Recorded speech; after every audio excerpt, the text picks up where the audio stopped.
Chaos en RDC. Le chef rebelle Libaya abattu, Kinshasa en crise et un nouveau passeport en vue. La République démocratique du Congo traverse une série de secousses explosives, des affrontements sanglants, une capitale submergée par les conséquences d'inondations catastrophiques et une révolution en matière de passeports. Accrochez-vous, on vous dit tout. Kwamouth en feu.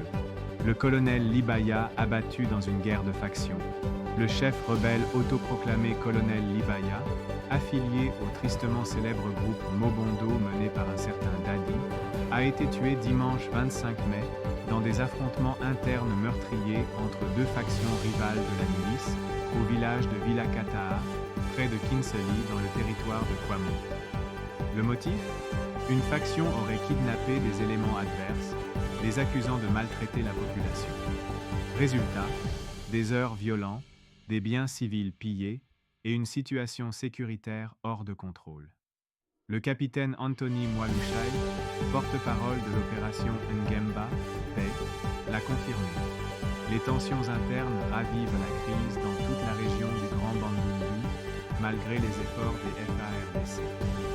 Face à la montée de l'insécurité, l'armée renforce sa présence, appelant à la démobilisation des combattants Mobondo.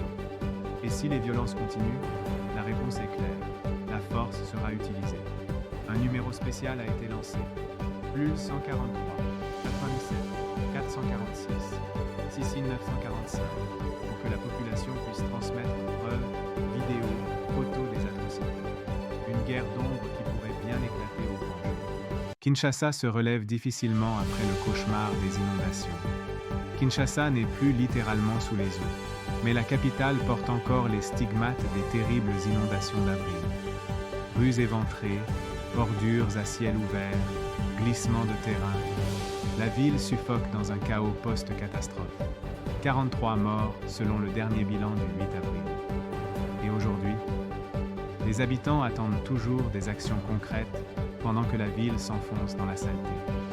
C'est dans ce contexte que la Banque mondiale a annoncé un projet de plus de 200 millions de dollars pour aider à lutter contre les inondations et améliorer la gestion des déchets.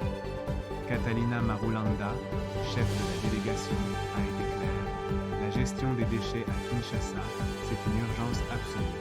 Elle a rencontré le gouverneur Daniel Bumba à Kinshasa le 25 mai pour étudier des solutions d'urgence. Des infrastructures résilientes sont prévues, mais la capitale pourra-t-elle se relever à temps ? Rien n'est moins sûr. Nouveau passeport biométrique en RDC. C'est officiel. À partir du 5 juin 2025, les Congolais auront accès à un nouveau passeport biométrique conforme aux normes internationales de sécurité. Fini les vieux documents faciles à falsifier.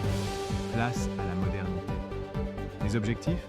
Lutter contre la fraude, simplifier les démarches, sécuriser les voyages. Prix : 75 USD, payable en agence Equity BCDC ou en ligne via www.passeport.cd. Des centres de capture biométrique sont déjà en place à Kinshasa et s'installent dans les autres provinces.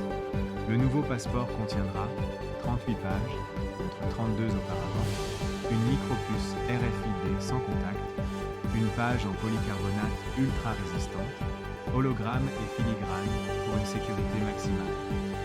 Et pour ceux qui ont déjà un ancien passeport, aucun souci. Il reste valide jusqu'à sa date d'expiration. Les deux modèles coexisteront jusqu'en 2030. Conclusion : un pays à la croisée des chemins. Entre réformes technologiques, catastrophes naturelles et tensions armées, la RDC est aujourd'hui dans une zone rouge. Kinshasa se débat, les provinces s'embrasent, mais l'espoir reste possible. Suivez-nous pour ne rien rater de cette actualité brûlante et partagez cette vidéo pour alerter un maximum de monde. Le Congo est en mutation et vous êtes aux premières loges.